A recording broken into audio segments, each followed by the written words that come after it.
জাম্বুরা খাওয়ার বেশ কিছু উপকারিতা সম্পর্কে জেনে রাখুন। শরীরে ইমিউনিটি বুস্ট করে।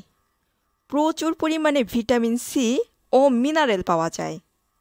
দেহের ওজন কমাতে সাহায্য করে। হার্ট ভালো রাখতে সাহায্য করে।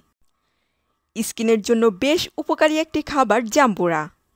জাম্বুরায় প্রচুর পরিমাণে অ্যান্টিঅক্সিডেন্ট, ফাইবার এবং পটাশিয়াম পাওয়া যায়। জাম্বুরা ক্যান্সার প্রতিরোধে সাহায্য করে।